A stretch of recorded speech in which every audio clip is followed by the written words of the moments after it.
안녕하십니까. 자, 이 시간에는 그 육친에 대해서 알아보기로 합니다.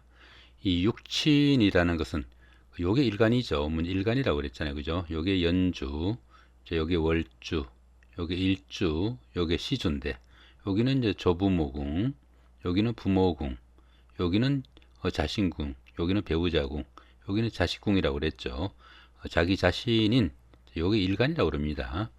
이 일주의 천간이라 가지고 일간이라고 그러죠. 일간이라고 그래가지고 자기 자신을 나타냅니다. 육친이라는 것은 그 사주팔자에서 요 일간을 중심으로 각 궁이 간에 어떤 오행이 배치되는지 그 관계를 나타내는 것이다 이렇게 볼 수 있습니다. 근데 이 보시면은 이렇게 여기가 조부모, 부모, 여기 자신과 배우자, 그 다음에 여기 자식이다 보니까 이 사주팔자에서 육친은 조부모, 조부하고 조모, 그 다음에 부모, 부친하고 모친. 여기는 그 형제도 같이 포함이 됩니다. 자, 그 다음에 자기 자신과 배우자, 아들, 딸, 이렇게 되겠죠. 조부모와 부모, 처자. 자, 요게 육친이다. 이 정도 보시면 될 것 같습니다. 이 보시면 이제 간목, 그죠? 요 간목, 을목, 자, 병화, 정화, 자, 무토, 기토, 그다음 경금, 신금, 임수, 개수가 이렇게 있는데, 그죠? 간목이나 을목 같은 경우에는 청색이죠. 나무라는 이야기죠, 그죠? 나무라는 이야기고, 그다음 병화하고 정화하고는 불이라는 이야기입니다. 화오행이라는 이야기고, 무토하고 기토는 황색이니까 이렇게 토오행입니다. 색깔이 조금 틀리죠. 그다음에 경금과 신금은 금오행입니다. 원래는 흰색인데 흰색을 해갖고는 안 보이니까 약간 옅은 색을 한다는 게 이런 식으로 나온 겁니다. 임수하고 개수는 여기 물 색깔입니다. 물, 자, 검정색입니다. 물이 검다 그러면 조금 이상하겠지만은 물은 검은 걸로 사주에서는 표시를 합니다. 그럼 지지 쪽에서는 보시면은 여기 임묘진의 진, 그죠? 요 사오미의 미, 여기 신유술의 술, 해자축의 축은 원래는 토행입니다. 토, 그죠? 이렇게 토행인데 여기는 계절적으로 표시하다 보니까 같은 색으로 표시해놨는데 색상으로는 토행으로 봐야 됩니다. 간목하고 이렇게 똑같고, 그죠? 을목은 이렇게 같죠. 그다음에 병화하고 사하고 이렇게 같고, 정화하고 오하고 이렇게 같겠고, 그 다음에 경금하고 신금은 이렇게 같고, 그죠? 이렇게 같죠. 임수하고 해수하고, 그 다음 개수하고 자수하고 이렇게 같습니다. 여기 진토가 이렇게 무토하고 같고, 술토하고도 유사하다 이렇게 볼 수 있겠고요. 이 기토 같은 경우에는 지지의 미토하고 그다음 축토가 같은 음토니까 유사하다 이렇게 볼 수 있습니다. 여러분 부분을 조금 알아두셔야만이 육친에 대해서 좀 이해할 수가 있습니다. 자, 그 다음에 먼저 비급이 나오죠, 그죠? 비급.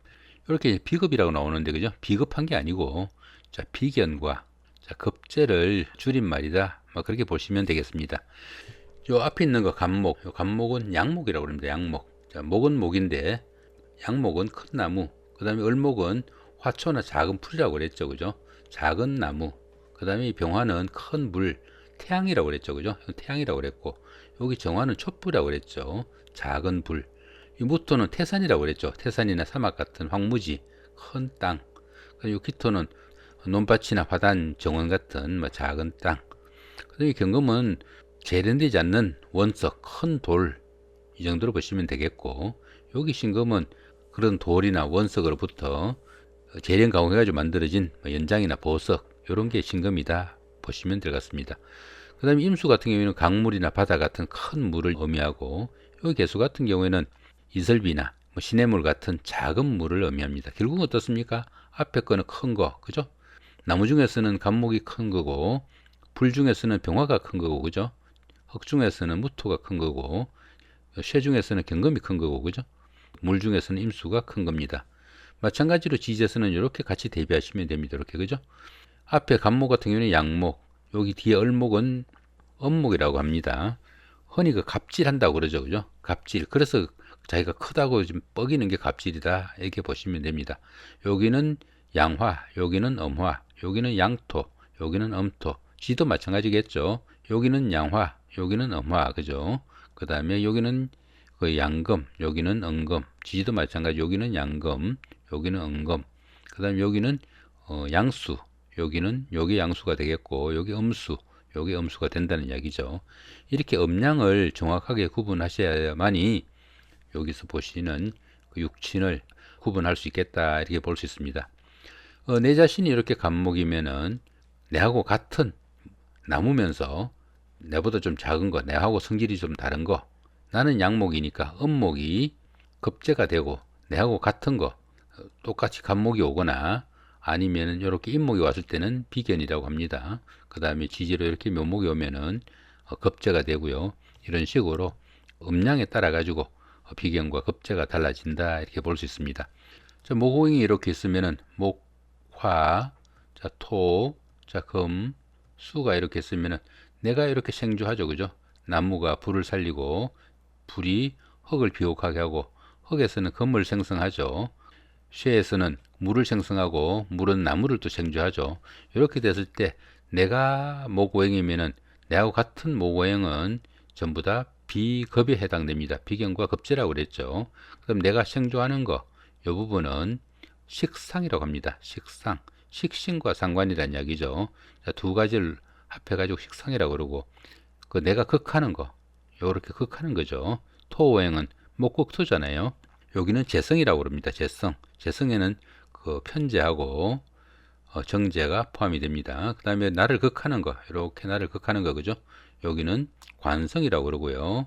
관성에는 편관과 정관이 있습니다. 그 다음에 수호행은 그 내가 힘들 때 도와주는 뭐 모친과 같은 자, 그런 입장이다 보시면 되겠죠. 이 부분은 인성이라고 그럽니다. 여기는 인성이라고 그러고 그 인성에는 정인과 편인이 있다. 이런 정도 아시면 육치는 이렇게 그 10가지가 됩니다. 나하고 오행도 같고 또 음양도 같으면은 비견이 되고요. 오행은 같은데 음양이 틀리면은 급제가 되고 그 다음에 나하고 음양이 다르면서 내가 생주하면은 상관이 되고요. 내가 생주하면서 오행이 같으면은 식신이 되고 자 그런 정도로 하고요. 자 비겁에 대해서 알아보기로 하죠. 자 비겁 같으면은 자 내 자신이 목오행일 때 같은 목오행이 오면은 자 비급이 된다는 이야기죠.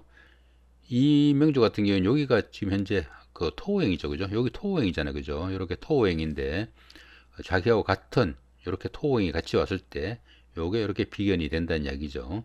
이렇게 비견이 되고 이렇게 그 자신과 같은 이런 오행이 오면은 일간하고 같은 오행이니까 일간의 힘에 바로 합해지는 자 그런 기운이 돼가지고 이렇게 비겁이 강하면은 자기를 이렇게 그 바로 옆에서 부추겨주는 그런 사람이 있다 보니까 뭐 주관성도 뚜렷하고 또 강한 추진력, 뭐 결단력 이런 것이 상당히 강하다 이렇게 볼 수 있습니다.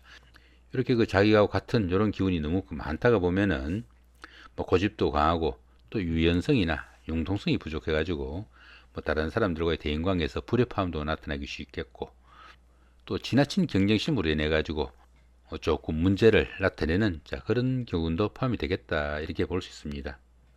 자 그럼 여기서 비견을 한번 찾아보기로 하죠. 비견 같으면 어떻습니까? 자기하고 같은 거라고 그랬죠, 그죠? 자 갑목이 큰 나무라고 그랬죠. 지지에는 여기 임목이 큰 나무고 묘목이 작은 나무입니다. 그 다음에 여기 갑목 같은 게 올 때 여기 비견 돼 있죠, 그죠? 여기 임목이 왔을 때 이렇게 비견이 돼 있고 여기도 임목이 오니까 여기 비견이죠, 그죠? 만약 여기 을목이 오면은 요거는 겁재가 됩니다.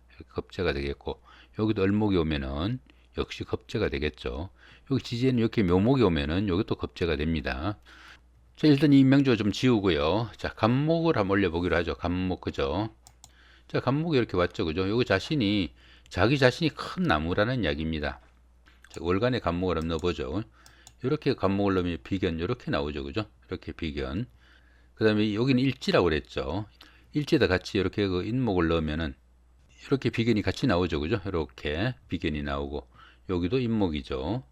이런 식으로 비견이 너무 많다가 보면은 아까처럼 그 주관성이 너무 강해져 가지고 문제가 될 수 있겠다. 뭐 이렇게 볼 수도 있습니다. 자, 그 다음에 여기 겁재 한번 넣어보기로 하죠. 성향이 중요한 게 아니고 어떤 게 비견이고 어떤 게 겁재인지 그게 중요한 거니까, 그죠?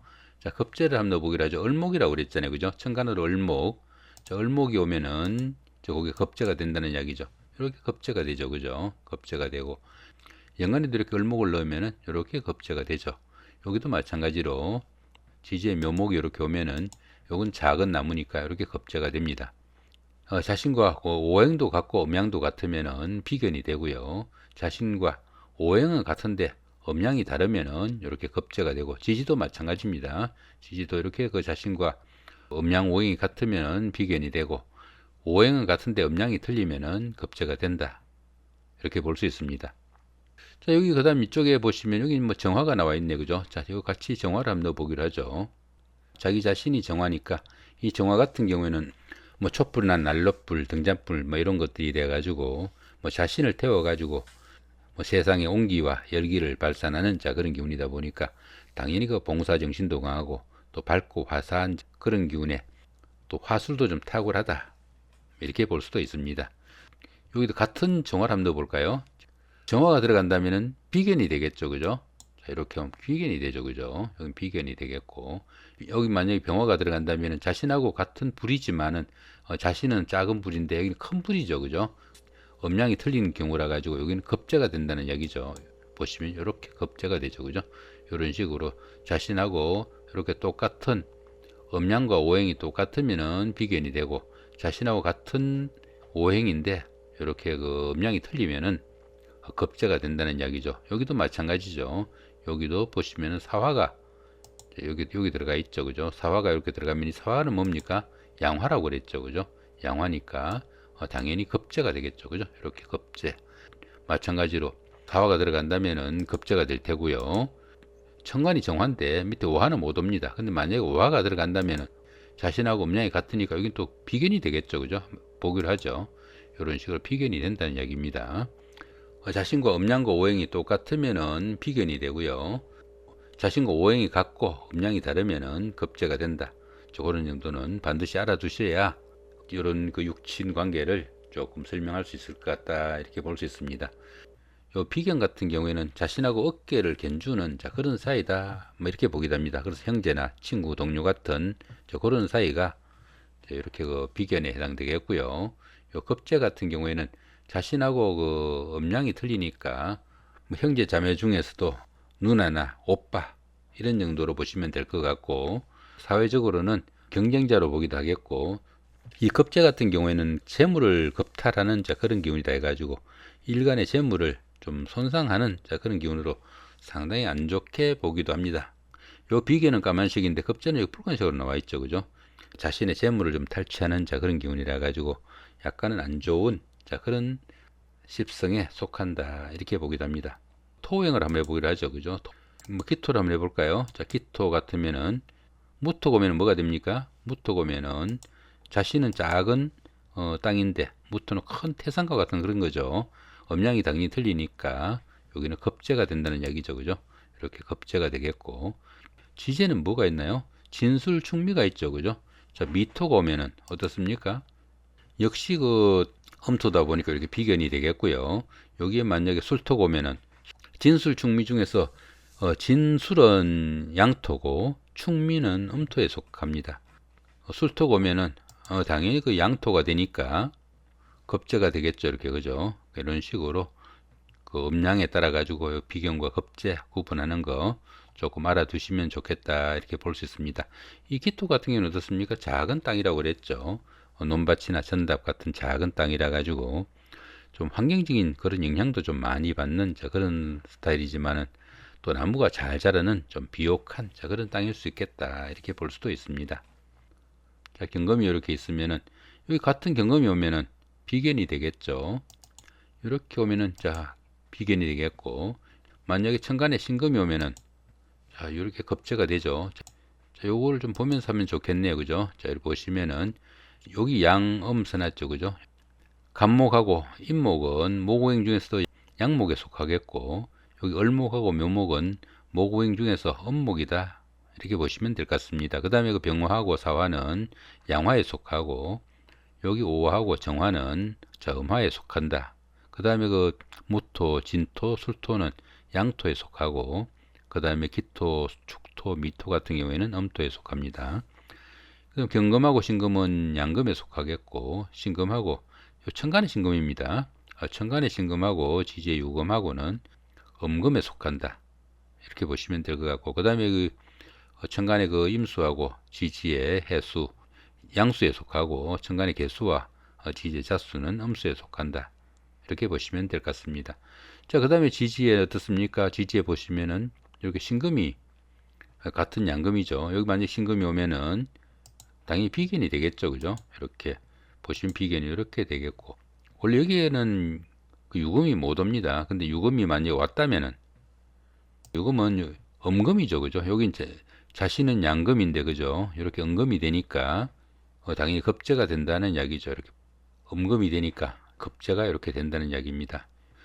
갑을 병정 무기 경신 임계, 앞에 거는 양, 뒤에 거는 앞에 거는 양, 뒤에 거는 이런 식으로 그 양목, 음목, 양화, 음화, 그 다음에 양토, 음토, 그 다음에 양금, 음금, 그 다음에 양수, 음수, 이런 식으로 보시면 됩니다.